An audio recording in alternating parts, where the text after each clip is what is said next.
Hello, Chris James. So nice to have you today. Thank you for joining me. Thank you. It's a pleasure to be here. Awesome.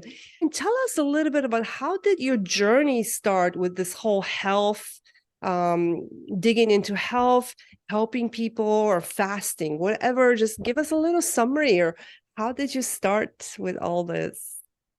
Yeah, so it actually started from a heartbreak. So I was dating this girl. We it was kind of like we were dating with intention. So there was an idea that we would be getting married at some point. It didn't work out. Very long story short. And I was dealing with a lot of residual mental and energetic trauma from the whole experience, but I just couldn't seem to get over the hump, where you just move on, you start dating somebody new. I was stuck for 6 years, just stuck in the uh past. So I was talking to some of my elders. I'm like, hey, how, like, y'all are older than me. What do I do about this? And their suggestions led me down a road that eventually turned into my health journey. Um, Wow. what I started to as I started to focus on trying to fix, my broken heart, some of the things I was doing was also simultaneously having an impact on my physical health.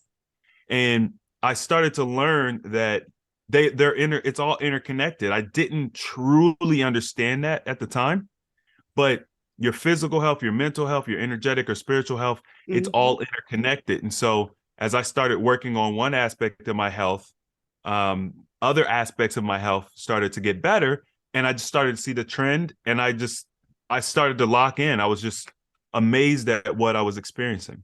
Wow, that I had no idea. I didn't know this story. I watched some of your earlier YouTube videos with about like your grandma, how she influenced you. So I did not know this story. So at that point, when the breakup happened, did you have any like health, like, were you healthy in general, like body wise, or was this just meant like more mental health wise, like spiritual health, or were other issues like health issues out of alignment at that point?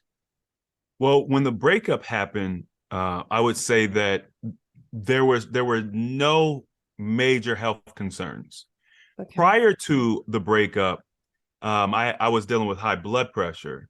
So that was the first time that I was like, oh, something's wrong. And I was only 24 at that time. So I was 20, it was like 24, 25, and I was pre-hypertension. Mhm. So at that time I decided to make a shift, but that was the only change I'd ever made as far as health goes. Mhm. And then after we broke up, it was about 6 years of going back and forth with this breakup. Oh, And wow. at the end of that, that's when at that time my health had started to decline. Gotcha. So yeah.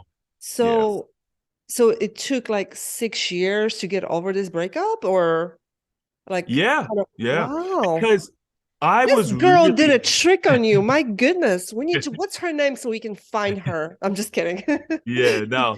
It's, it was I would say that it was more, it's hard to say this. I don't want to say it was a self-inflicted wound because it wasn't, but there's no bad guy in the story. You know what I mean? Mhm. It was just bad timing for us. And the reason why it impacted me so greatly was because I, when I was younger, I was like, yo, I'm looking for my wife. I'm looking for my purpose in life. Like Gotcha. I was focused on that. I grew up very religious, come from like a Southern Baptist background, so it's a quite religious group, and I was taught you don't have sex before marriage. You have your children inside of your marriage and all this Mhm. stuff, and I wanted that, and I also knew that as a man I needed to find my purpose in life, because a man without his purpose is just like a dog without a bone. It's like Mhm. Men need their purpose in life, right? They gotta find the dragon that they're supposed to slay. So um when I found her, she was the first person that I found that was my friend before we ever started dating. So it wasn't just, oh, I lost a girlfriend, because you meet a girl, 3 months maybe, you get together, 6 months later, y'all aren't together anymore, no big deal. But like she was actually my friend. And also I thought that, if we took some time away from each other, she would mature, I would mature, and then we would just come back. And it just never happened. Mhm. So yeah, it was a long process. But I was probably about 28 when I started noticing my health issues. Um, that's like when I very first started noticing them. I didn't actually start like working on them until I was like early 30s. It was like 33 or something like that.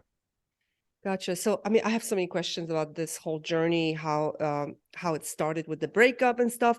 But looking back now to where you are right now, the whole phrase when people say everything happens for you and not to you.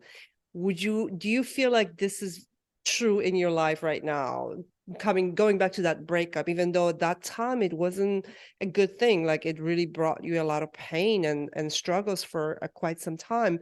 But looking at it now, do you feel like this was the right thing that happened at the right time for you, not to you? Oh yeah.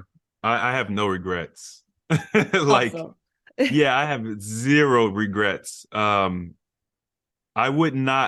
know for a fact I would not be here if we were still together. Like my Mhm. health would probably be in a completely different place.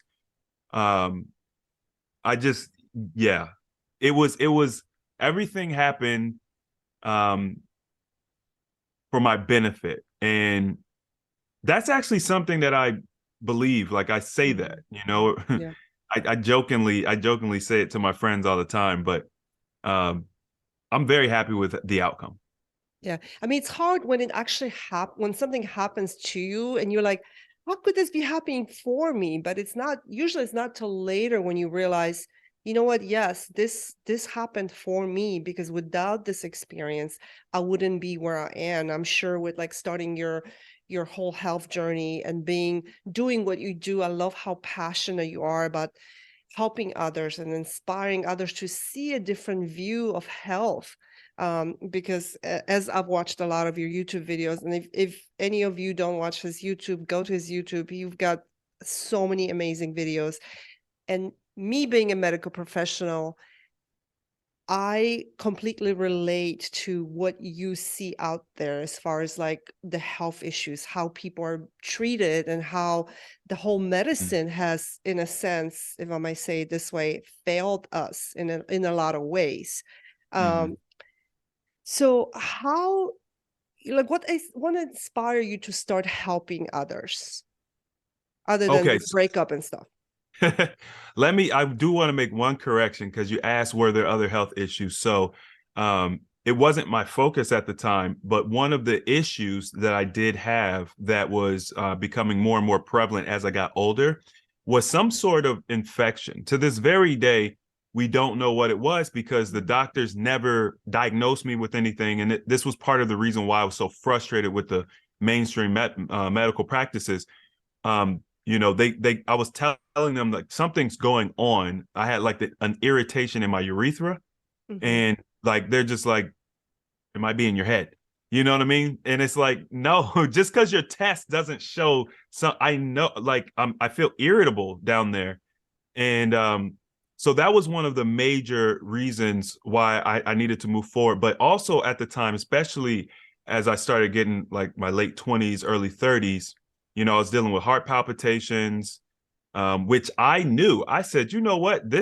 I'm going to have a heart problem. Like something is wrong with my heart. You go to the doctor, they're like, no, you're good.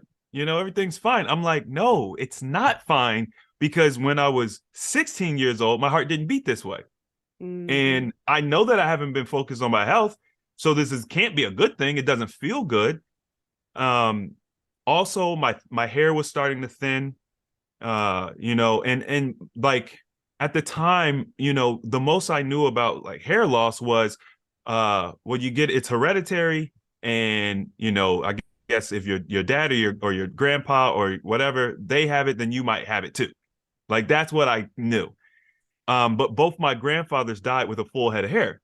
Mm. So I'm like, I don't know if that's right. Like that doesn't sound right. So um I'm sorry. Did I think I got off topic of your question? No, no, no, it's fine. You were going back to like what other health issues you had at that time. So Yeah.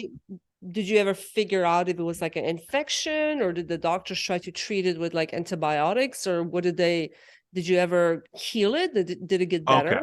Yeah. So I never found out what it was, but okay. So I went to, you know, several different doctors. Eventually, I went to a specialist, Mhm. and the specialist just ran the gambit. He gave me he gave me penicillin. He gave me, you know, all of the doxycycline, all of Yeah. the antibiotics, all of that stuff. And then literally the last day that I ever saw him, he was like, I don't know what else to do for you. I've given you everything we've got. He said, maybe it's dietary. And the thing that's funny about it Mm. is at the time when I very first kind of started going to the specialist, I was doing research and I found a guy by the name of Dr. Sabi, and I was starting to think my issue might be related to my eating habits. So when he said that, it was just like, that's it. That has to be it. You know what I mean? Um, so then I started to study the alkaline food guide that Dr. Sabi had, and I started eating natural foods because Mhm. at the time I didn't understand the real difference between organic and non-GMO and the impact that it had on my health. So If I may ask, what was your diet before? Like when he said, "Hey, it might be dietary," what kind of diet did you have at that time? I believe at that time I was eating everything except pork. Okay, so meat So and fried, fast food, everything, yeah, all yeah, American diet. the all American Yeah. sat diet. The only Mhm. thing that I restricted was pork because when I was 24, pork I knew pork was giving me high blood pressure. So I stopped eating bacon. That's the only pork I was really eating. I stopped eating bacon. But yeah, I ate everything at that Mhm. time. So you changed your diet. You started utilizing more alkaline foods, vegetables, less acidity, and anything else. Like what other changes have you made since? Well, at that time, what it really started with was fasting. That was like the big change that I made. The dietary habits really developed over the period of about a year after I Mhm. started fasting. So when I was studying Dr. Sabi, he didn't really preach fasting that much. He really was talking diet and herbs, Mhm. but he would mention it from time to time. And then it just so happened that at the same time, I had found a researcher by the name of Dave Murphy, who was doing some very interesting personal experimentation as well with different therapies, fasting being one of them. So I went from only looking at fasting as a religious practice to all of a sudden now it's like, no, fasting can be used for health and wellness, like physical health and wellness as well. Um, so I started fasting, and what really blew me away was this infection that I've been fighting for the better part of a decade. After maybe I would say 2 days of fasting. Now, when I say fasting, I'm talking pure water, no eating, just 48 hours of fasting at this point. I noticed that the irritation associated with that issue had subsided. Mm. So once that happened, I was just like, oh, I'm on to something because this has never happened. It's only ever gotten progressively worse. You know, I could take there were certain supplements I could take to, you know, to really mitigate it, or if I were to take some antibiotics, it would like be fine for like a week or so. But this was the first time without me taking a supplement or doing anything that it was kind of like going away on its own. And that's when I knew that maybe it really is diet, because I'm not eating anything right now. So if I'm eating something that's causing me to have this problem, right now I'm not eating anything. So then it became, okay, once I get off this fast, I need to like pay attention to what I'm eating to see if something causes the irritation to come back. And that's kind of where my experimentation started to come in. So your first fast was 48 hours, and then you started seeing your stuff with your urethra getting better, healing. And then did you just continue doing like intermittent fast or prolonged fast for like a significant period of time? Or like, how did you start experimenting with the health benefits of fasting? My first experience with fasting was actually 13 days. So but 2 days in is when I noticed that my irritation was subsiding. But I continued fasting, and I saw so much stuff. Actually, I think like one of my first 3 videos, I actually go over line by line what I experienced with my fast. I was noticing I was losing weight rapidly. Every single day I was losing weight, 2 pounds, 3 pounds. So it's 13 days straight water fast. Right. That was my Okay. first. My goal Wow. was actually to do 30 days. That's what Wow. I wanted to do. Yeah. But I didn't make it to 30 days. But this is me. This is my first fast. I didn't know about prep. I didn't know anything. I was just, but so yeah, the weight loss, and then also it became like it became a okay. So I told you originally I got into this because of the heartbreak thing. Well, I didn't notice this until after the fact. But after about maybe a month or 2 months of fasting, I would play around with different amounts. I'd do 13 days, 8 days, and 10 days. So after about 2 months, I noticed that my depression was gone. Because there was a depression that was really associated with that whole situation with my ex, and it was just lingering. And then one day I just realized, oh, it's not there anymore. And so through this process, I was not just detoxing physically, but I was detoxing emotionally, which is something that me and my brother talked about later on, because it's so significant. So many people walk around depressed, or holding on to trauma. And sometimes, you forget, you don't even know what caused your trauma. So it can be hard to identify. But I'm just like, this is a great method for people who just want to improve and uplift their wellness holistically. You don't have to know exactly what happened to you, how it affected you, et cetera, et cetera. The body knows, and the body will start doing this work if you just give it the proper resources. So my first few rounds of fasting were, like I said, between 8 to like 13 days. And then I started playing around with like shorter fasts. So my brother Jonathan, who was doing the fasting alongside of me, he was morbidly obese. He was probably 300 and maybe 60 pounds when he started, and he had started to develop a technique where he was fasting for 5 days and then he would eat on the weekends, and we called it the 5-2. Okay. So we thought this was a great method for people who don't want to necessarily get into super deep healing, super heavy detoxing. It kind of keeps you sane when you fast. Yeah. And you get to eat twice a week. But he lost, I think it was like 60 pounds in like 6 weeks, something like that. Wow. It was like 50 pounds in 6 weeks or something doing that. It was crazy. That is crazy. So yeah, we were learning so much, and so much was happening, and we just documented it.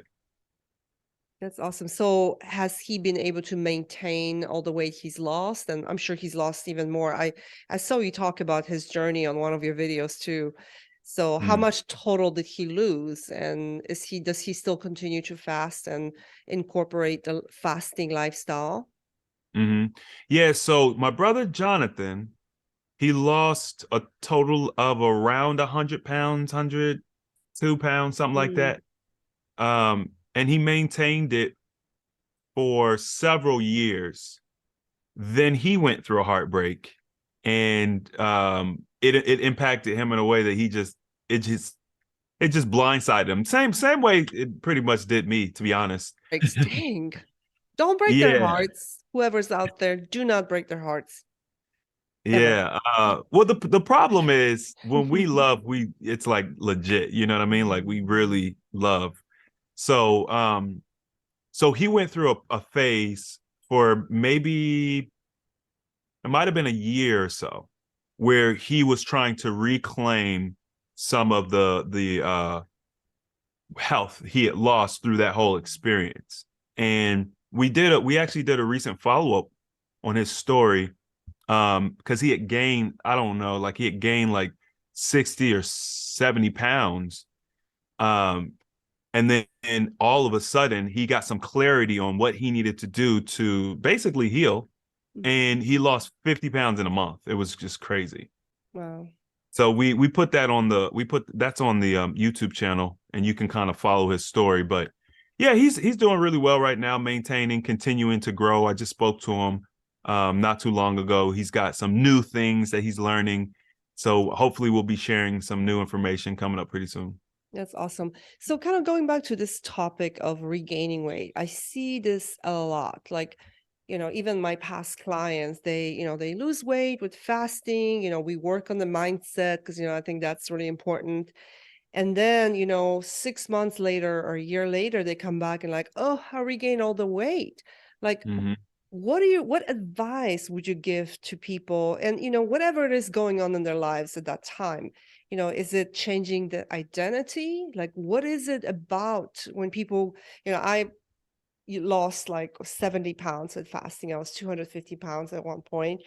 And Oh, I, at one point I did gain some weight back. I was going through, breakups and all this stuff. I think there's a common ground there with the yeah, breakups, and you just get depressed, and maybe we yeah. use food as comfort. And, that's why like there isn't like a straightforward answer when it comes to like, what do you do when you are in that slump and you regain the weight? Like, how do you have any advice to those out there that are struggling with this? Because I see this is so common out there in the fasting community or just weight loss community. Um, any advice? Yeah. Yeah. It's an interesting question. Makes sense that it comes from a coach, because I don't think I've ever really, people don't ask me that. It's a very difficult question to answer, as I'm sure you're aware. It's something that I have been working to come up with like some way to, increase people's outcomes. But what I've come to so far is, number one, when you as you go into this process, right, whatever this process is for you, you want to shift it towards lifestyle change and not like weight loss or disease reversal, or even just simply, building mental health. You don't want to just you don't want it to just be one thing, because to be honest with you, when you understand the body, you could very rapidly solve a lot of issues in those different areas, especially if you're working with somebody who knows what they're doing. Mhm. So if your goal is weight loss, well, if you're with a fasting coach, well, how much you want to lose? 100 pounds, 6 months? No problem. No problem. So now what? The 6 months is up. You've lost your 100 pounds. Now what? So I like to prep people with, hey, this is not a weight loss journey. This is not just I want to reverse cancer or whatever. This is I want to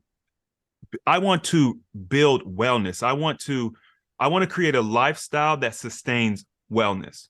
And I Mhm. think that's a very important way to approach things. So that's first. The second thing is, I think, being locked in with a community. Because, okay, if I decide to come and work with you and I have XYZ problem and I work with you for 3 months and now that problem is solved, And that's pretty much it for our interaction. I go back to my normal life. And guess what? I'm going to fall right back into those same actions around those same people, or whatever that got me the The old outcome, habits and all right? the, yep.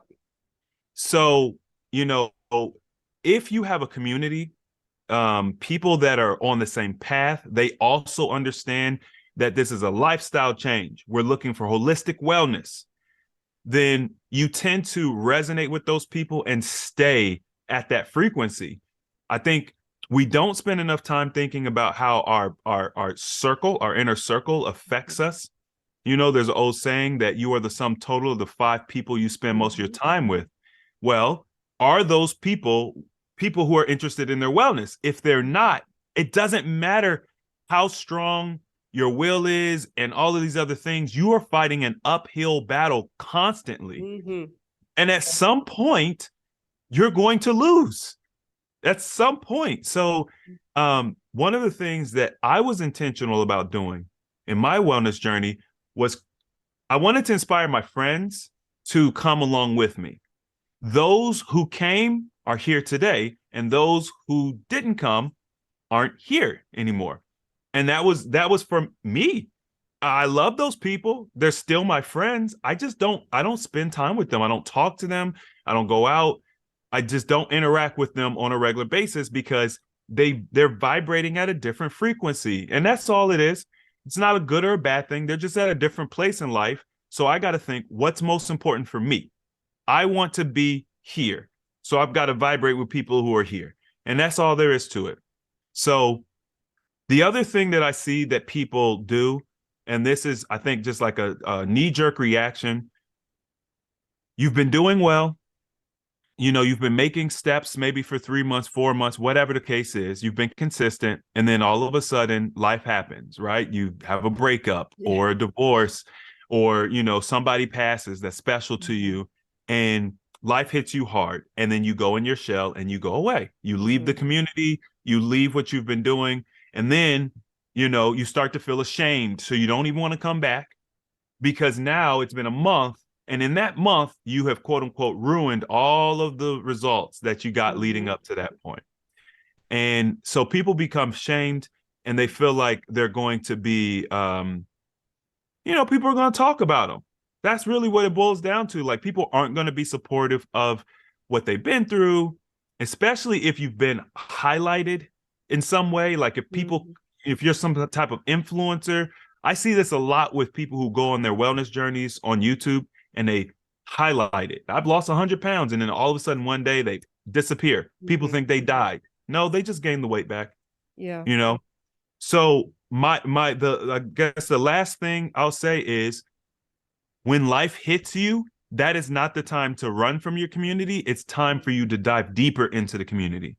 It's time for you to run towards those people more than you probably ever had before. You need to, you know what I mean, on a regular basis, create a schedule for yourself, lock in, you know, and make sure that you are around those positive people. Number one, they're going to help you get past whatever it is that you've got going on, because no matter how big it is, it always feels bigger than what it is in the grand scheme of things. So stay with those people. And you know, there's comfort and there's love there. And if you've chosen your community well, then this is what they're there for. It's not, they're not there really when you're doing well. Because like when you're doing well, you don't really need that much motivation. You know, Yeah. it's for when times are hard, and that's when people leave. So I do 100% agree with you, the whole community and the proximity to people that are like-minded and have like-minded goals. They want to be healthy, they want to be um maybe fasting, or they just want to do better, be positive, Mhm. motivated.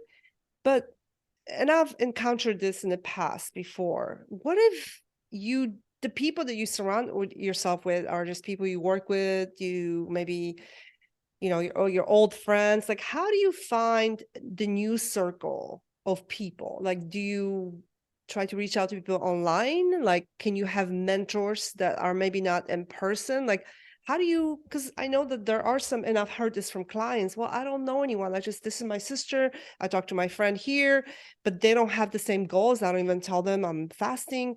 Like, how do you go out there and find those new friends? Like for those people that maybe are in that kind of like weird place, or like, I don't, Yeah. that's all I have. Yeah. I've learned that as an adult, it's hard to make new friends, Mhm. because we're all jaded. We're jaded. We're traumatized. When you're a child, you ever watch children, like children will become friends instantly. Yeah. That's my friend. You know what I Hmm. mean? Yeah. They don't know any better. They've never been Mhm. stabbed in the back. They don't, right? So it's easy. And it's like, oh, we both like to swing. Well, let's swing together. We'll be friends swinging, and they'll build from there. So Yeah. as adults, we've been through a lot, right? You're a swinger? Um, What? Where's James? I'm learning all kinds of things. I'm just kidding. I got you. The swing. Hmm. swing, Yes. Yeah. Not the swinger. Not the swinger not type. swingers, No, no, not the no. Will Smith Yeah. swinging. Nah. Yeah. Um, yeah. So we have to be intentional. It has to be something that you want to do. You're gonna have to get uncomfortable. What AHA has done is we've done our best to facilitate an environment where that can be cultivated. I mean, the AHA community is that within itself, right? Like as far as online goes. But if you want to be able to interact with somebody in person, you're gonna have to put yourself out there. Hey, I'm in this area, right? Go to a group like a healthy alternative. We actually have a membership. It's a free membership. It's called ahacommunities.com. And Hmm. it's basically like Facebook, but it's not Facebook. So people, if you understand that, like it's not Facebook. It's we own the platform. So you come and you say, "Hey, I'm from wherever. Is there anybody in my area? Anybody, in there?" People will be like, "Oh yeah, I'm from there," and you find somebody who's like from down the way, and then you just start building that relationship there. That's one way.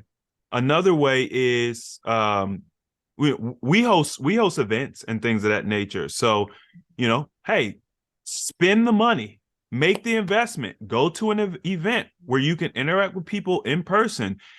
We did an event last year in the Smoky Mountains, and people met, and they're still communicating to this very day, Mhm. I know right? you're doing one upcoming in Pigeon Forge, right? Tennessee. I live in Tennessee, you know. Oh yeah, yeah, yeah, yeah, Yeah. right there. Yeah. Yeah. Um, so You that's live in another way. Tennessee? I live in Dallas. Oh, Dallas. Okay. Wow. Yeah, Dallas, Texas. Um, Another way that you could do it outside of AHA, but I don't want to like just be like, oh, you got to come to AHA. We'll help you. Another way you could do it is think about where the type of people that you want to interact with, where do they go? You know what I mean? Like it. If you want to get into yoga, where do yoga people go? Like, where do they go? Where do they shop? Hmm. Where do they eat? And be intentional about thinking about where those people interact and put yourself there. You don't have to go, you don't have to put pressure on yourself. You don't have to do any of that. Just put yourself in the environments where the type of people that you want to be around are. And if you're there long enough and you're just open, so all you have to do is just be open, smile, wave, say hello. You will start to build connections. Yeah. Don't go in there like this on your phone, looking down, being all, like we're so like this whole socially awkward. Like you go to the airport, Mm, like, or it's so hard to interact with people, whether it's at the gym or in church. Like you have to, and I agree with you, you have to be intentional about connecting, about looking up and actually smiling, having a genuine smile and saying hello to someone. Like I really try to be intentional, not always be like on my phone. yeah. It's hard because I mean we're so used to like, okay, here's my phone, always on my phone. So I try to like be intentional whether I'm at work, saying good morning to people. And I do that too. Like I have to be part of like a community. I have a coach. I'm part of like the big like Tony Robbins community. Um, like your community, like I think you're 100% on it. Like you have to be part of a community, and Mm, you have to be intentional about wanting to be part of the community. And like Mhm. you said, as you get older, it is harder to make friends, but you still can. Like, I Mhm. think I've made more friends now since like joining all the communities that I want to be part of. And my coach, my master, my sorry, what is it called? Mastermind group. I'm working on creating one. So I have people with, higher purpose for things, whether it's business, motivation, health. I want to be surrounded by that and reminded all the time, like, okay, you have to be intentional and doing it every day. You don't just brush your teeth one time in the Mhm. morning and think that, okay, I'm good. Same thing with Right. motivation, same thing with like communities, with connecting with people, with weight loss. You don't just, Mhm. it has to become your identity. It has to become part of your life, and you have to work at it. It's not just like, okay, I'm gonna go sit here and it's gonna be fine. I'm gonna be fine. And going back to when you were talking about the whole like not regaining weight after you've lost a significant amount of weight, being part of the community and being surrounded by like-minded people that help support you. And the great point you made is when we are going through a hard time, that is when we have to reach out. That is the key time to reach out to others. Mhm. And that is the time when we don't do it. We're like, I'm just going to sit here in my little cocoon. And when the summer comes, maybe I'll come out of my cave, my little, Right. and that's hard. I've done it before. I've done it, and I don't know. Like, I think, physiology, your whole body, like if you change the physiology of your body, even if it just, I know it's hard when you feel depressed and you're sad, but just putting the shoes on and just going outside, like Mhm. 5-minute walk, it really makes such a big difference, not just like your body, but your mental, like your psyche. Mhm. And that's all it takes sometimes, even sitting in the sauna for 10 minutes. It changes that physiology of your body. Your heart rate goes up, that blood flow starts moving to your brain, to your whole body. So I know it's hard. It's not something that just happens automatically. We have to be intentional about it, and we have to go after it. Without it, it's just not gonna happen. Yeah, I'll actually say this. One of and one of the best ways to deal with depression outside of, just traditional methods is exercise. Mhm. It's exercise. Like, lift weights, run, just move your body, get out in the sun. Because there when it comes to emotions, um, anger, fear, happiness, whatever you're feeling, this is all is chemicals. There's chemicals associated with all of these feelings. So if you look at it from like the body being chemistry, you can alter the chemical makeup of your body very quickly. Even and this, I think, one of the reasons why breathing exercises can be so impactful. Well, typically when you're exercising, you're going to breathe deeper. We do this shallow breathing. We're sitting, you know what I mean? It's not good for us. But breathing exercises are just super impactful. And you're right. It's very hard, but like that's kind of what it like what you is it ever easy? Like Yeah. it's never the right thing to do is never the easy thing to do. It's like there's always a little resistance there, right? And that's kind of what makes it worth doing. But I think that we want to hear an answer. A lot of us are trained, especially in the Western world, we want a pill. We Hmm. want a pill to make us feel better because that's so easy. All you have to do is just take this pill and Yeah. it'll make you feel better. But then it comes with like all these weird side effects. Hmm. Um, so if you want to do things the most efficient way, I think this is me. The natural method is always going to be the best method. Hmm.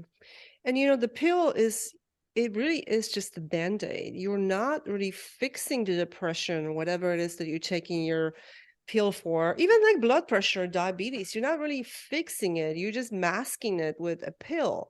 But if you want to fix it, and obviously there's some, when it comes to blood pressure, if it's hereditary, it's harder for it. You can't really fix it by dietary. I mean, it helps, of course, but some people will have to take it. But like for type 2 diabetes, changing your diet can totally reverse your diabetes. And obviously, as a medical professional, like everything we talk about here is for educational purposes. None of this is medical advice. I forget to mention this sometimes, but yeah, everything's a band-aid, even when it comes to emotions. Like, we just cover it up. It's fine. It's fine. We don't talk about it. And we just keep piling it down till we explode. And it's like, whoa, what happened? Right. Or, Mm-hmm. Even the topic of suicide, I don't like talking about it, but it's been so much more common recently because people just keep covering things up. And they're like, Yeah. oh, it's fine. It's fine. I'll deal with it later. And then they get from 0 to 10, and you have to ask for help when you're at like that level 2 or 3 or 4. Don't wait till you're 10. Right. Whether it's your mental health or your spiritual health or your body, your overall health, you have to take care of it before you get to that level 10 where you just like maxed out. So yeah, that's a great point.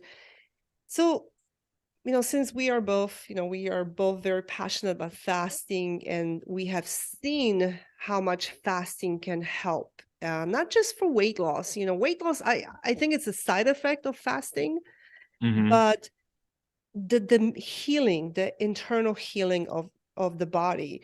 And I kind of want you to talk a little bit about how you utilize fasting in your own life. But first, before we go there, I know that you do prep a little bit different for fasting. And I really like how you prep your clients and your community when it comes to fasting. Can you speak a little bit about that? Mm-hmm. Yeah, so fasting prep is I think it's necessary even if you're doing like 1 day of fasting, because as we talked about before, I go into this like, okay, this is a lifestyle change. We're not doing this just for weight loss. I love the way you put it. Weight loss is just kind of like, it's a bonus. It's just it's a side effect. It comes with it, but it's not like the real reason why. And we'll use it as a way to like draw people in because that's what people want. But you want to start the process of altering your lifestyle. So through preparation for fasting, it's kind of like you're beginning to do that work. So the first thing that we always focus on is hydration, because there's many different ways to fast, but when it comes to like weight loss and disease reversal and just healing, you got to be well hydrated. So there's no getting around that. It's got to be done. And when we talk about hydration, we're talking about, hydrating the cells. We're not just talking about drinking water. So I like to promote H3O2, or what I call cellular water. Many different names for it now, but it's the water that the cells use. And one of the best ways to get this is through eating your fruit, eating fruit and vegetables, just high water content foods. So we focus on that, the drinking water, the eating your water. We also like to start changing the frequency that you eat. So when you're fasting, whether you're doing like juice fasting, liquid fasting, intermittent, whatever, you're going to change the frequency that you're eating. Maybe be days, 3 days, 4 days, just depends. So we want to eliminate breakfast, because breakfast, we're like addicted, especially as a country, we're addicted to breakfast, and we eat very, very poor in the morning. So that's one of the most challenging things for a lot of people. If you can't get past the breakfast thing, everything else is going to be a challenge. So we're going to start hydrating better. We're going to begin the process of eliminating breakfast. And usually what I do is I'll tell people, if you're struggling, you can have like some fruit or a smoothie or whatever. But what I really want to challenge people to do is go that first 5 hours that they're awake without eating, and that'll begin the process of, getting them mentally prepared. They're going to get a chance to feel the hunger pangs. They're going to get a chance to overcome them. And it's just a small duration of time. So there's a mental thing there, but also there's a physical thing, right? Because first thing in the morning, your body wants to eliminate. But what we're doing is we're putting in pancakes and bacon and egg, this really heavy, dense stuff. So I just want to start the process of getting people outcomes day one. If you skip breakfast, if you're just a regular breakfast eater, you start skipping breakfast, you increase your hydration, like cellular hydration through eating fruits and vegetables, you're going to start seeing benefit after the first 24 hours, even if you're not fasting. And another thing we like to do is make people aware of how to kind of track their progress and monitor their progress, and so that they can pick up on these little cues, right? So now that we have, kind of gotten through breakfast, we're not really doing breakfast. We understand how much water we need to be taking and how to start taking it. Then we So move to, how but long are you doing this for? Like, how long is this prep for? Like, is it a week or a couple yeah, weeks? we typically prep for a week. That's like the standard. Sometimes I'll do 2 weeks. It depends on the person, what they're experiencing.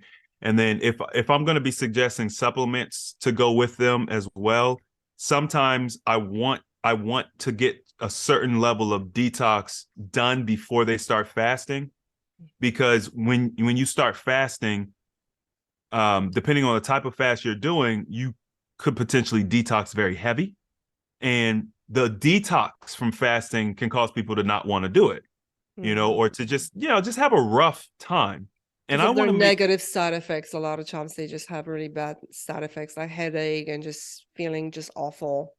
yeah, just feeling sick, honestly. Yeah. Right. And that can discourage people. And also I think it's where some of the misunderstandings about fasting come from is the detox. People think, oh, this is hurting me. Hmm. Like, this isn't good. So I figure if we can get ahead of that, and while you're still eating, if we can start doing things that will mitigate those detox symptoms, then they'll be more successful. So For everything I'm talking about, we transition it over the span of a week. Gotcha. So for those who might not understand like the whole like structured water from the fruit, um, can you get the H3O from like reverse osmosis, or is it just from the fruit and vegetables that are high quantity of water in it? Or like what else can you utilize, and how do you know if you drinking enough of that structured water? Yeah. Um, I'm going to be honest. There's a lot of different ways you can get this water. There's a lot of people, because of just because of how they found it, or what has happened to help them. They're like, no, this is the only way. But no, nature makes it a lot of different ways, and then also man has come up with many different ways to make it. I don't know if you've ever heard of like easy water or exclusion zone water. I don't know if I have, Uh, no. Mm-mm. well, it's essentially, trying to think how I can explain it. One way to make exclusion zone water, it basically is where water will separate from itself, Mm. and you will have like the like bad water, the dirty water, and like really really high quality clean water. But one of the ways to get it is by bringing water almost to freezing. Right before water gets to freezing, there becomes an exclusion. There's like this exclusion zone water that's produced. And just like with exclusion zone water, there's many different ways to produce it. You could use, many different methods to do it.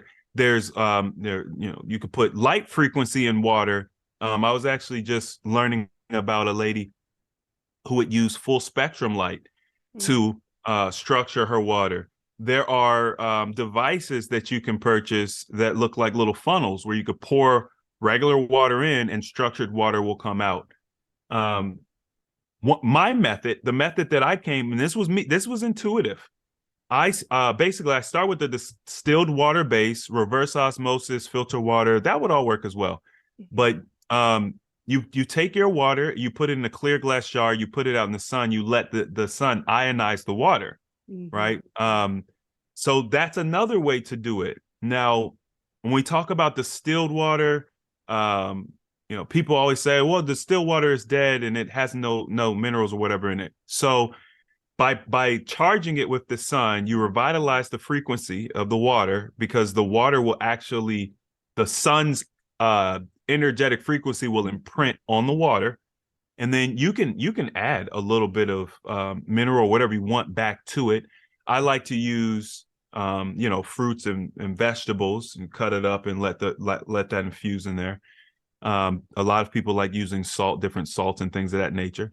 So there's just a lot of ways to do it. But in my research, the best way is fruit, like fruit and vegetables, plant material. How do you know you're eating enough? And like if you for instance, if you're just eating, like I get a big watermelon, right? And I chop it up and I'm eating it throughout the day.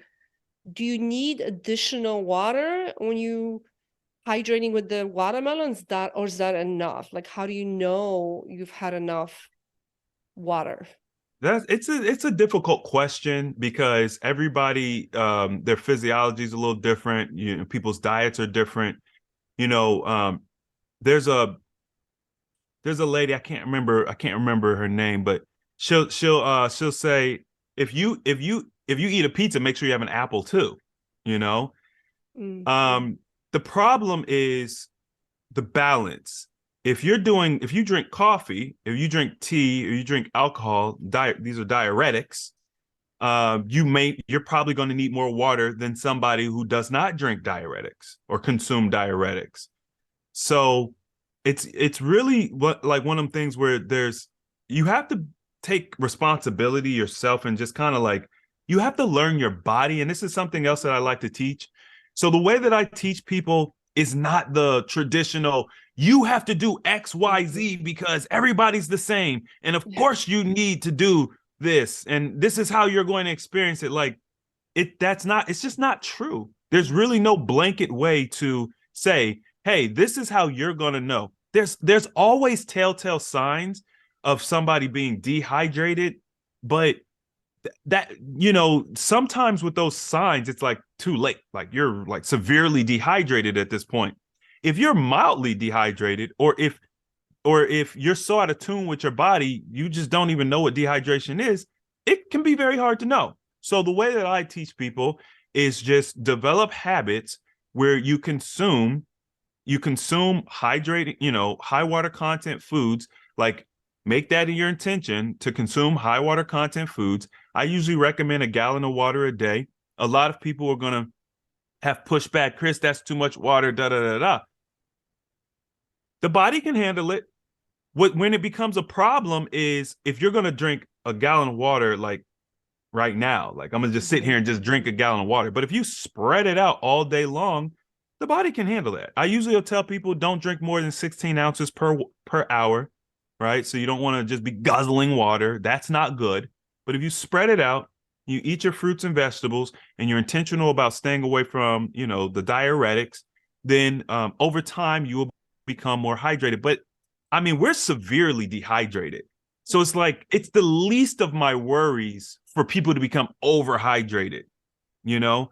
Um, but the body has many ways of releasing excess water. It'll release it right through the skin. If it has too much water, just release it. So, um, okay. One way to know that you are reaching better hydration levels, or maybe a couple different ways, better sleep. Your sleep will improve.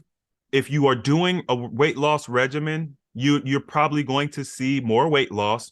You're going to see better energy. You're going to see better clarity. Depending on the types of diseases and things you might be dealing with, you might get a little bit clearer eyesight. Um, you know, your body odor may decrease. You know what I mean? You might have better dreams, right? Maybe you was having nightmares before. Your dreams improve. Your sexual maybe call it libido or sexual prowess or just desire will strengthen. There's a lot of different ways that you could tell that you're hydrating better because it really helps holistically, but it's one of them things where it's a process, and people are going to I experienced very unique things on my wellness journey when it comes to water versus other people. Like one of the people that I interact with, he's a friend of mine. His name is Patrick, and he has a company called the Wellness Enterprise. So I would ask him, I'm like, yo, Patrick, I'm using this, I'm doing this water, I'm experiencing this. He'd be like, wow, I've never heard that before, right? Like it wasn't something that he would commonly hear. So I was experiencing very unique things as I was better hydrating Mhm. compared to what he had heard.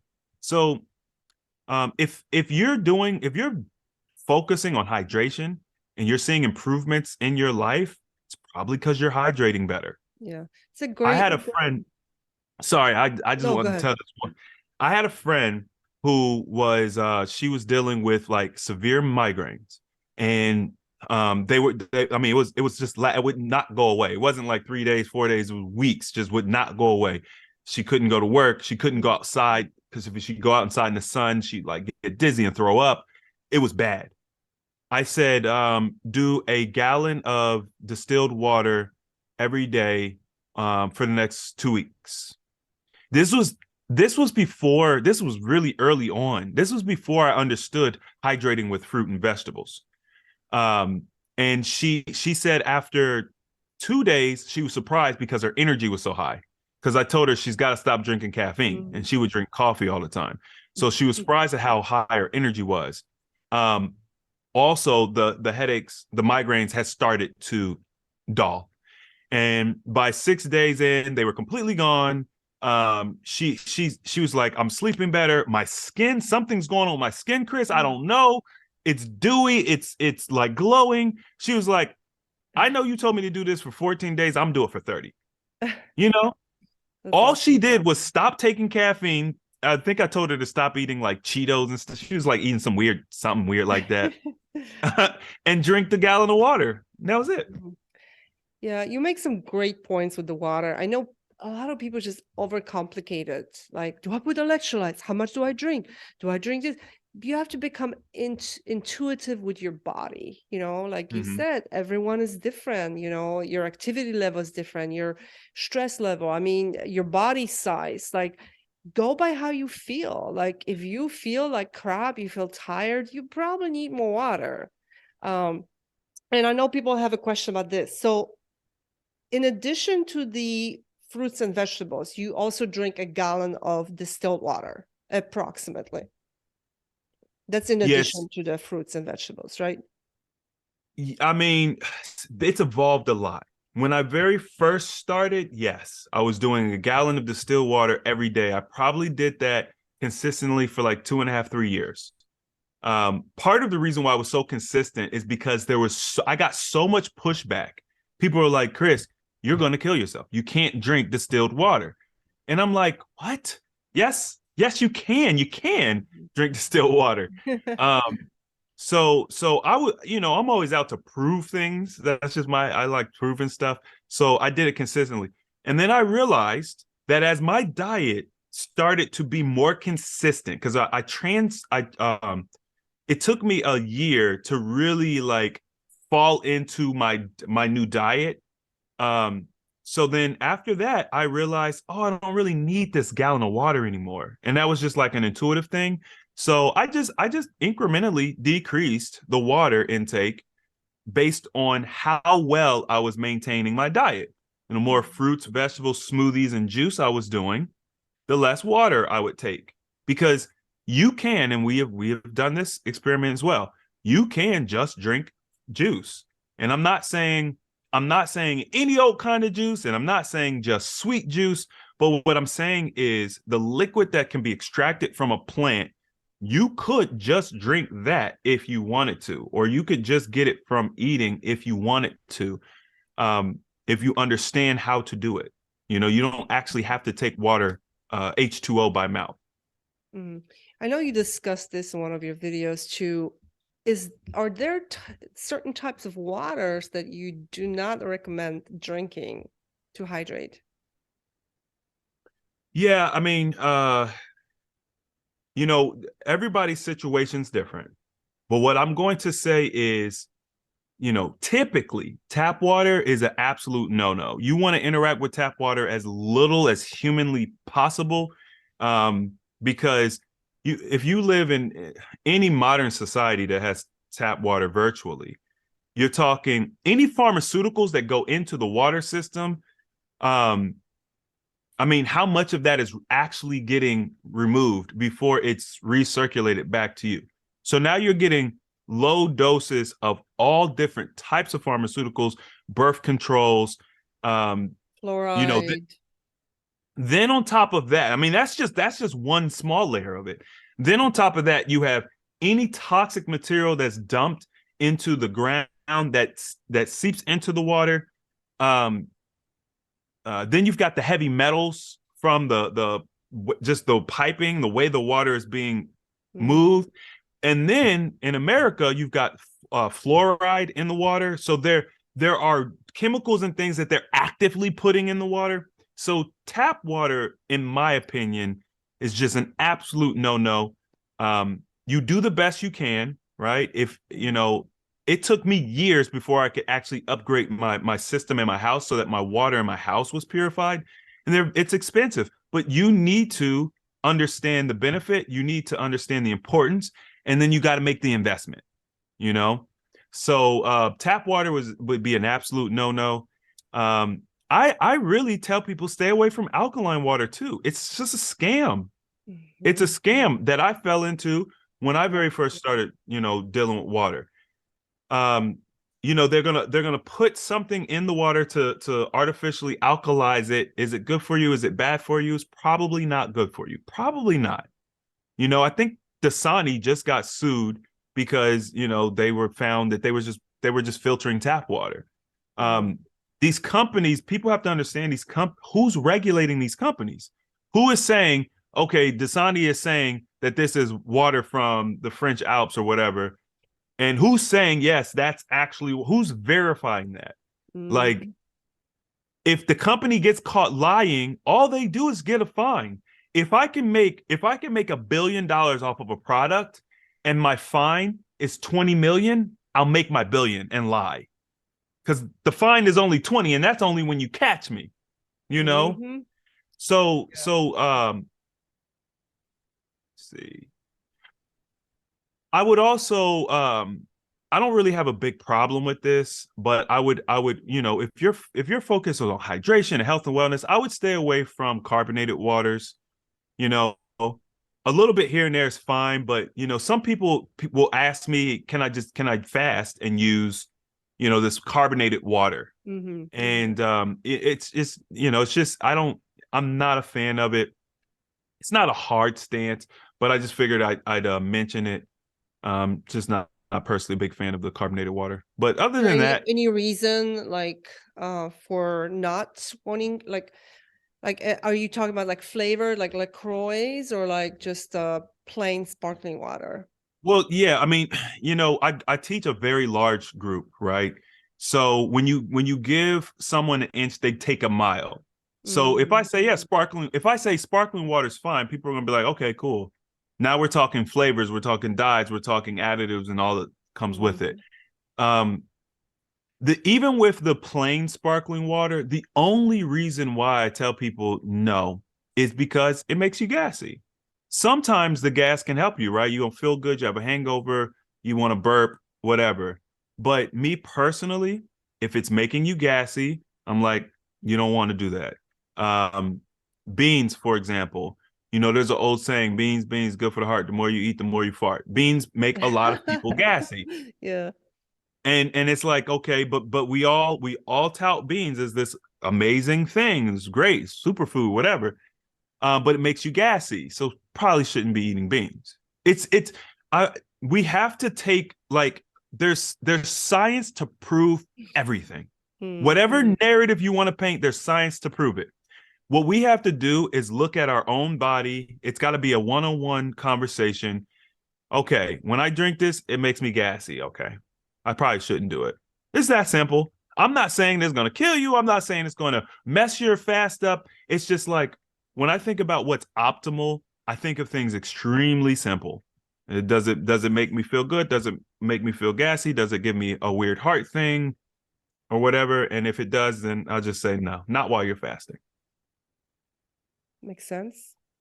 Yeah. But that's like I said, that's a soft stance. If somebody wants to do it, I would definitely say, pure, clean. Do your best to research, maybe figure out where they're getting their water from, and how maybe how they're carbonating it and things of that nature. Well, yeah, thanks for touching on this because there's so much confusion about some of the water and what to drink, what not to drink. But I 100% agree with you on tap water. And I know some people can argue, well, I live in a place where we get well water or whatever. Like it's still toxic. It's still the way it's delivered.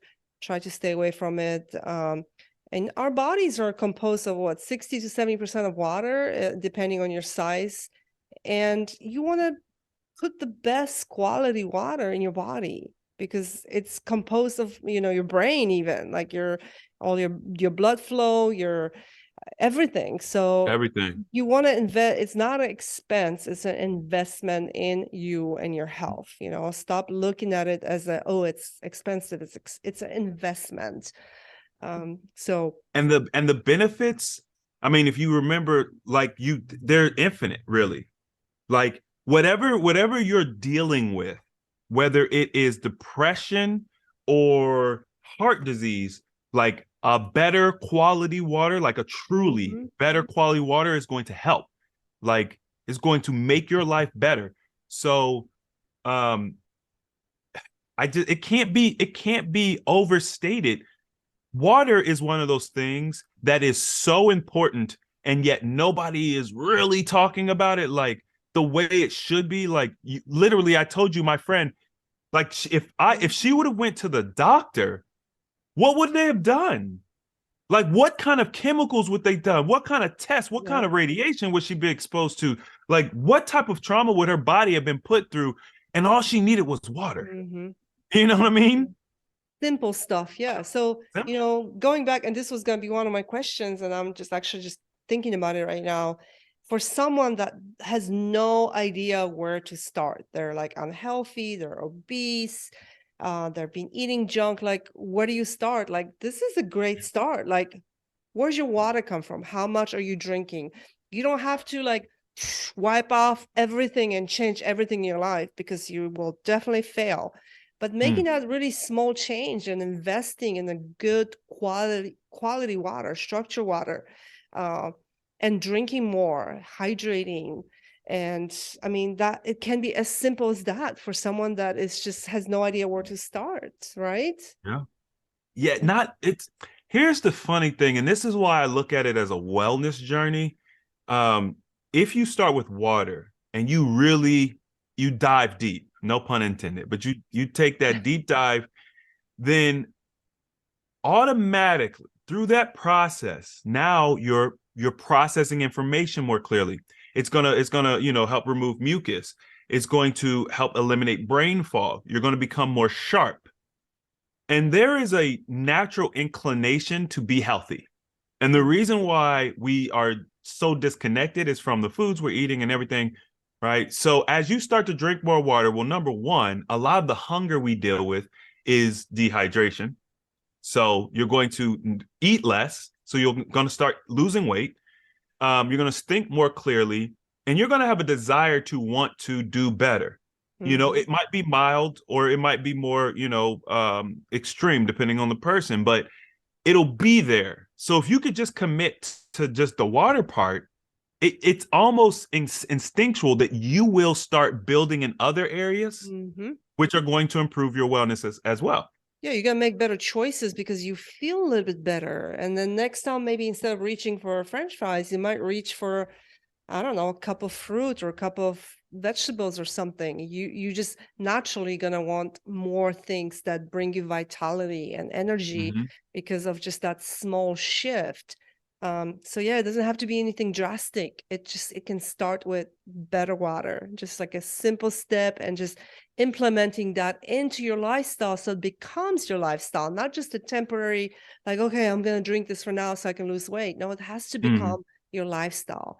And that's the whole process of becoming healthier, that whole health journey. It has to become your lifestyle, your identity. And when that identity shifts too, and I've seen that in me, like for instance, if you are an athlete, right? I'm gonna use like an extreme measure. Like if you're an athlete, rest in peace, let's say Kobe Bryant, right? Mhm. When you have that identity of one of the, best basketball players and whatever, right? You're not going to choose, you can choose, make different choices with food, with alcohol, with the activities, the Yeah. people you surround yourself. So when you shift that identity, when you're like, no, I'm not an obese, sedentary person, when you start shifting into that new person that you're becoming, you're going to make better choices. You're going to choose things that are creating that identity. That's That's 100% right. But and this goes back to, it's almost full circle. This goes back to what we were talking about earlier about really just being able to maintain, not yo-yoing. Uh, it becomes drastically easier when you approach it this way, because if your goal is to maintain your current lifestyle and just try to fix this and that, you're essentially setting yourself up for failure. You're going to get some benefit from it, sure, but it's going to be temporary. It's not going to make an impact on your lifespan. yeah. And me personally, and I know this isn't everybody's goal, but I think as you get healthier, it becomes their goal. But like, I want greater lifespan and greater quality of life, because you got to think, in our world, we work. Most people are working till they die now. There isn't even retirement for a lot of people now. Um, but imagine if you could spend, 50, 65 years working, build up a legacy for yourself, right? Something that you can use to pass on as well as enjoy life. And instead of dying 10 years later, you got another 30 years to enjoy it. And I'm not Mhm. talking about just surviving on life support and stuff. I'm talking about, you can go to the beach, you could travel with your family, you can go parasailing without having to worry about your heart, Yeah. right? Like, if you make the investment in yourself now, it's not even just about, looking good now and not, not being, breathing hard and being able to find that person you want to be with right now. When you think about your life 50 years from now, one thing that I started to realize as I was learning about like the body, I was like, man, where did we get the idea that we have to be old to die? Meaning, like, what you perceive as old age, wrinkles, hunchback, heart problems, breathing tubes. Who said we have to get to that point before we die?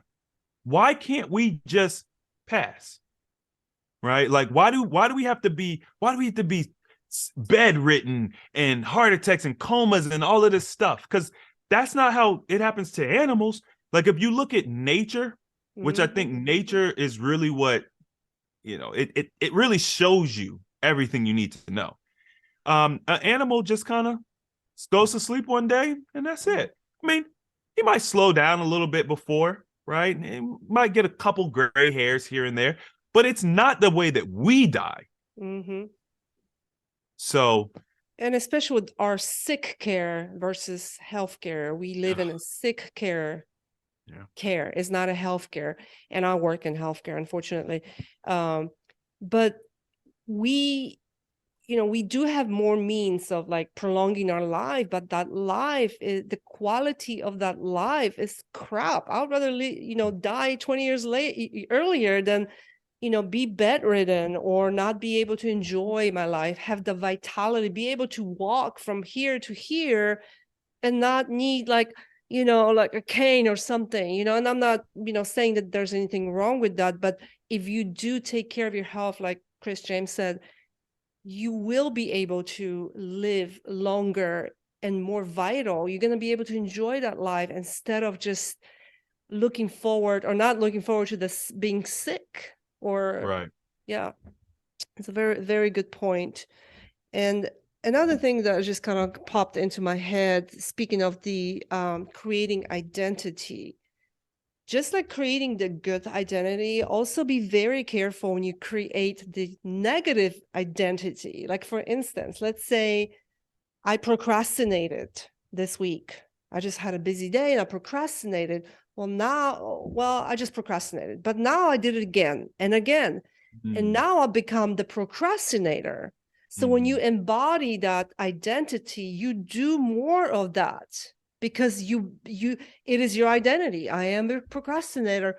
I am depressed. No, you had a situation.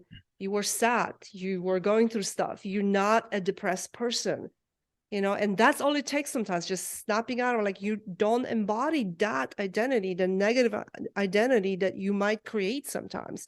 I'm obese, I'm this, I've never been able to lose weight.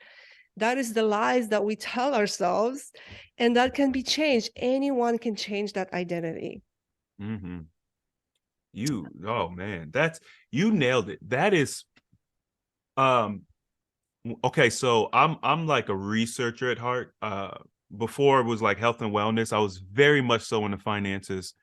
And during that time, I studied highly successful people, millionaires, multimillionaires. Their self-talk is worlds different from like the average person. Like the way that they talk to themselves is so empowering, so encouraging, and so uplifting. The best example I can give is really how Kanye talks about himself. Like, the way that Kanye West talks about himself out loud is the way that highly successful people talk to themselves internally. They just maybe are a little bit more tactful. They don't like just say it. But that's one of the reasons why Kanye is so freaking successful. They all have this habit. And if you want, and this goes back to community and determining the type of person that you want to be and who do you need to be around and what kind of habits you need to take on. But highly successful people have amazing self-talk and affirmations. And it's going to be uncomfortable because every aspect of this is uncomfortable at first.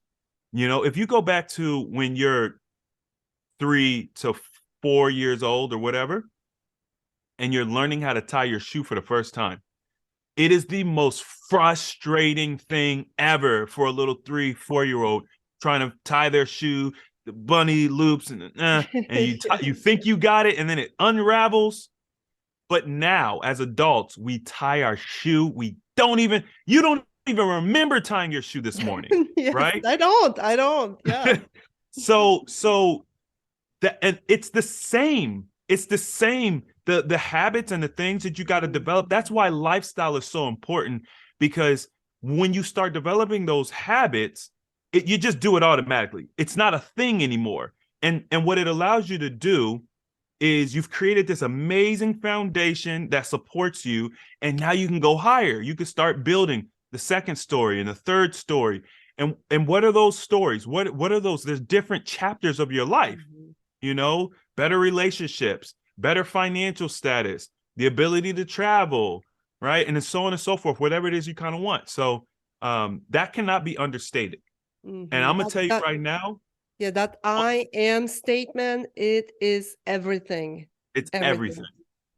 I would not be where I am today had I not really learned that, honed in on it, and intentionally practiced it. Yes. Right. And it's so emotional sometimes too. Like, if you create a affirmation, I love myself, I am worthy, I'm grateful, I'm thankful. You start creating these affirmations, these things that you don't really believe, and you start saying it to yourself in the mirror. You look yourself in the mirror, you look yourself in the eyes, and you start saying it to yourself. It will evoke emotion in you, and you'll be like, where is this coming from? But it's because we are not our bodies. Our bodies are vehicles that our energetic, consciousness uses in order to traverse this world, this 3D world, which is amazing. It's a great experience. But you got to think about the entire world that is your body, right? The cells and all the microorganisms. They say that there's more microorganisms in the human body than there are human cells. And when you're talking to your partner. You're telling your partner, I love you, I appreciate you, like all of the work that you're doing. I notice it, and I'm thankful. And those cells will react. Like I wish I could just get people to like just know this, because there's a lot to understand this, but the cells in your body are not just these random, unintelligent. Mm-hmm. You know what I mean? Like, Yeah, they're all imagine connected. It's an it's energy. It's here, it's here. It's everything is connected. You're not like a separate functions. Everything is the whole thing. And when you said we're not our bodies, that's 100% true. Well, because we are, it starts here. We are our thoughts. What we think, our bodies, ourselves become. And even like when they talk about like reversing certain diseases, like the remissions, right? Spontaneous remissions. Like Yep. people think it's like crazy, like voodoo stuff. It's not. It actually happens. People can Yeah. heal things that you never would think about.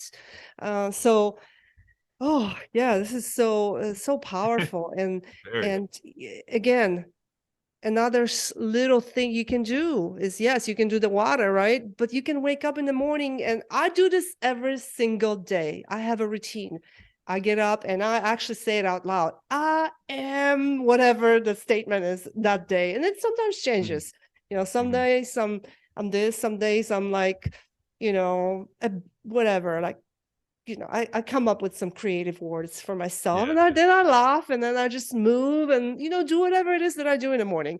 But you Mhm. have to get in that routine, because when you change that physiology, those thoughts, like your body, it changes. Everything changes in your life. And it sounds so simple and so like, whatever, that's not gonna do anything. Just try it, but do it consistently. Don't just do it Yeah. today and then forget about it. Do it like a week later. Do it Mhm. consistently and really believe in it. Because if you say, oh, I am beautiful or I'm smart, but you're like, but I'm a dumbass.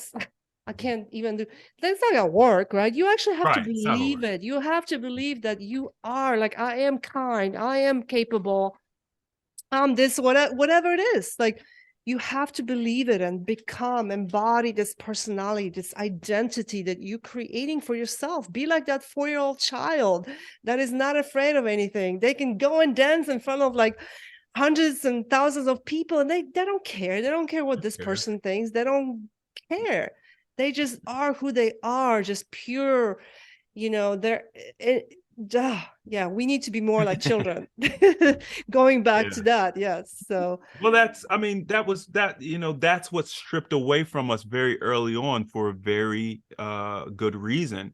If you want a population of people that are subservient, you remove their creativity, you remove their critical thinking ability, you pit them against each other. Everything that's being done to us in modern society, is there's a there's a strategy. It's very tactful.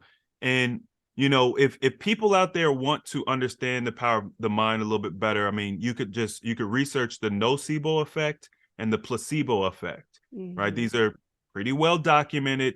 I think most people will accept the documentation and the clinical trials and just the experimentation that's been done. That's one way to do it. But the reality is, whether you believe you can or can't, both are true. 100%, 100%. Like, it's up to you. Yeah, I agree. Like, mic drop, one after another. Chris James, I love it. You know, like, I wasn't sure what we're gonna talk about today. I usually let my stuff just like come in, whatever we Hmm. discuss. So I kind of like how this took this kind of turn into the whole, like, you know, mindset and stuff. It's not just fasting, like it's all interconnected. But if you're sitting out there, you're one of those people, you just, you know, you're like, you have given up, you don't know what to do, you've tried everything. Don't give up. Just try this. Try embodying this self. I am happy. I am happy.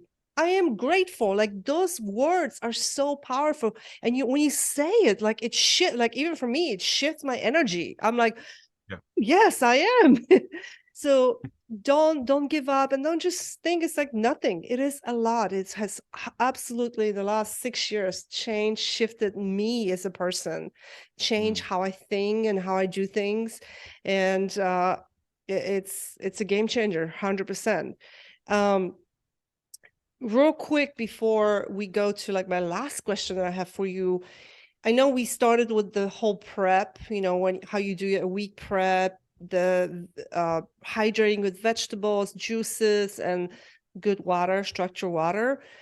Is there anything else that you do, or you have your community do before they start a fast to kind of help transition to that? Yeah. For when I do like group coaching, I'll usually stick to the frequency, the quality. So what I like to do is move people away from like meats, dairy products, processed foods, and refined sugars when we're preparing for a fast. Mm-hmm. Um, the animal products, um, a lot of people give me pushback on that, but the reason why I do it is just because of it's the level of toxicity in the products. I'm not saying that they're inherently bad, because a lion eats meat every day and lions are very healthy, very strong, right? But when you think about the processing of our animals, that's the big difference. We're not catching wild animals and things of that nature. Plus, it could be very difficult for the body to digest these products when our digestive system and our body is already low functioning, right? It's not like we're in optimal peak health. So the easier it is for your body to digest, the better as it relates to prep. So we do encourage to move away from those products, and then I think you had mentioned we move into like a juice fast, just to get you off of solid food and get your body used to liquid. And then also during that time when you're doing the juice, there's a 12-hour window before you're going to begin your fast where the body's going to start dumping sugar. So it really helps with the initial shock of fasting, when you kind of create this gradient for yourself. Now, on a challenge or something like that we host, we'll typically encourage people to use certain supplements depending on the type of challenge we're doing and the outcome that we want to achieve. So there's a company that we're affiliated with. There's two companies we're affiliated with. We've got doTERRA, which is where we get our essential oils, which, I mean, essential oils are just incredible. Like, I only learned about the essential oils maybe like 4 years ago, 3-4 years ago, and I've been blown away. I have story after story. Like the oils, when you learn them and how they work, they can essentially replace your medicine cabinet. So I think that if you're looking to switch to healthy alternatives, um, you know, you have a headache, you could take a Tylenol, or you could use some frankincense. Mm-hmm. You know what I mean? Or some lavender. And not only are you going to get the benefit of reducing that headache, but then there's no negative side effects. And also, every oil has like all these other great benefits. So you might notice something else something that's going away, or whatever, from using it. Plus, they smell great. Then the Yes. other company that we're affiliated with is called the Root Wellness brand, and um we will typically tell people, okay, they have what's called the Trinity Kit, which comes with Clean Slate. Clean Slate's my favorite product, and what that is a heavy metal detox.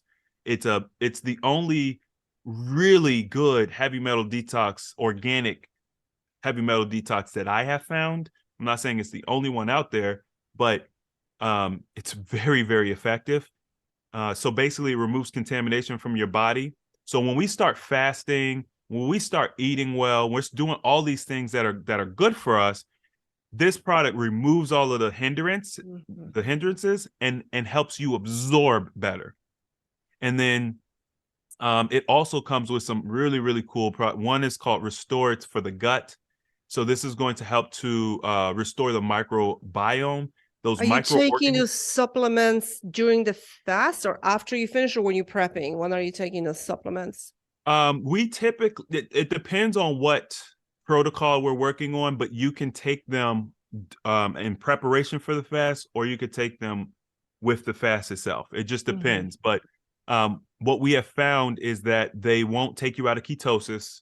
So the greatest benefits of fasting are still there. And then of course you still get the benefit of whatever the product is designed to do as well. And of course we only deal with, you know, high quality, natural, organic products. So yeah, the last one is called clean zero in. Zero in is crazy because it's basically like the Limitless pill, if you've ever seen that movie Limitless. Yeah. Uh, yeah, it Yeah. just it boosts your focus, your clarity of mind. It increases the body's ability to manufacture serotonin production, dopamine production, melatonin production. It helps with Awesome. memory and things. It's crazy. I'll have to check this out, and I'm sure we can access all the resources through your Instagram on your website there, the healthyalternative.org, your website. Yeah. Yeah. Instagram should have, if you go to my bio, it'll have links to like pretty much everything. Also, when we do challenges, you'll be able to find the registration link there. Um, yeah. Awesome. One other thing that we talk about that I'd like for people to know about is called a liver and gallbladder flush. Mm. So the liver is, in my opinion, one of the most important organs when it relates to detoxification of the body. Also, it's, you know, it's going to separate the good from the bad in your blood. So it's going to play a major role in your overall health and wellness. I think that's why the liver is such a dominant organ. So keeping your liver vitalized is important. And we actually use the liver and gallbladder flush by Andreas Moritz. And it's a 5-day process. So sometimes during some challenges, we will take our community through that, that liver Mhm. prep as well. And I mean, once again, this is going to help with everything. If you're building up the liver, I mean, you're hitting everything. Yeah. It's just, it impacts everything. So it's one of the other things we regularly talk about. And that's usually a prep we do before the Awesome. fast. Well, I love it. So definitely, if you want to check out any of the resources that we mentioned during this, the prep, how Chris James does it with his team and his community, of course, go to his Instagram, a.healthy.alternative.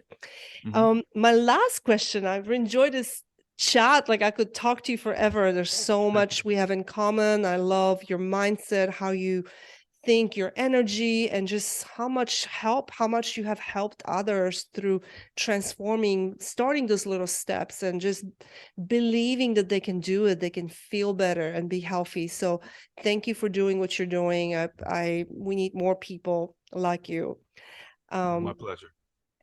my last question that I like to ask everyone, this is one of my favorite questions, is what are the 3 things you wish you had known sooner when it comes to anything in your life? Could be relationships, health, finances, whatever it is. Like 3 things that you wish you had known sooner. I struggle with this.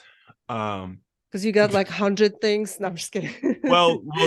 yes, but also because like I'm like, man, but I wouldn't change it though. Like I got to be able to know the 3 things, but also Yeah. still know the struggle. Um, but anyway, if I could have known, hmm, I guess I've the power of fasting. It's such a prominent thing in my life. If I Mm. would have known the power of fasting, I mean, oh my God, so many people, special people to me passed. Um, and I know through just fasting, they could still be here, Mm. right? Because we have a lot of deaths that happen from people just diseases and they die. It doesn't have to, it's not, you didn't get hit by a bus, you didn't get stabbed, you didn't get shot. It's like you just poor habits. Mm. So fasting will be one. Um, how to build and maintain healthy credit would be another one. Uh, Oh, yeah, interesting. yeah. I Mm. mean, financial health it's part of it too, in my opinion. Yes. People do some really messed up things because they're not in good financial standing, and understanding how credit works, especially as a young man, can completely alter Mm. your life and the generations to come. So Mm. that would be another thing. And then I think the last thing that was really impactful for me was um, being able to hear God. And What I mean by that is when I was younger, I think I mentioned, I was raised traditional Baptist, and I always was lit. I was always trying to figure out, like, how do people keep talking about they're hearing God's voice? Like, I don't hear anything ever. And through this journey of this wellness journey, I learned to hear the answers. And it comes in a voice that sounds like the voice that's in your head, and it's really about asking the right questions and being open to receiving the answer, Mhm. typically in a way that you don't expect. Not like, hey, Chris, this is God. This is what I need you to do. You know what I mean? Like, it's Yeah. never going to be that. It's going to be a random thought. When I Mm. say random, I mean I was not on this course of thought, and now all of a sudden I am. What is that? Why am I thinking about that? Mhm. And you follow that thought down that rabbit hole, and now you get to your answer. Being more intentional and observant about nature, and not I think in modern times we look at nature as like our plaything. It's like we do whatever we want. We go out, we cut a tree down, whatever. We burn this up. We pour gasoline here. We toxified air. We spray our, like, we don't care. It's just our playground. It's trash. We don't care. And being able to understand that cutting that tree down has a direct impact on me. Mm. you know like killing that animal or whatever the case may be has a direct impact on me. And so understanding that connection was important for me, for how I move now. um how I interact. I go out of my way to look for glass. This is a copper container. 7 years ago, this would be plastic. It'd be a plastic Mm. water bottle. Understanding that by supporting the businesses that manufacture this plastic that doesn't decompose, and things leach into you, and all this stuff that comes along with it. It's like, nah, just use copper. It's natural. It enriches the water. It's better for you. So those would be the three things. I love it. And just with your last thing that you mentioned, sometimes we feel like, oh, it's not a big deal. I can just use this plastic right now. Like when every person makes an impact, they call it the butterfly effect, right? Like you can have one butterfly and bunch of like hundreds and thousands of butterfly can change the weather. So like if you feel like, just by doing one little thing yourself is not going to change things, it does. Every person makes an impact. So it's how you treat people. You leave that, when you're kind to others, that person takes that kindness and is kind to somebody else. When you choose, Yep. glass over plastic or a copper, whatever it is, you saving maybe trees, maybe saving other things, and you're preventing diseases in your body. So everything you do has an impact, not just on you, but also people around you. So be very careful the choices you make. And, I like that you mentioned the whole like God topic, because I also, back in my younger days, I was like, how do people talk about like they can hear God?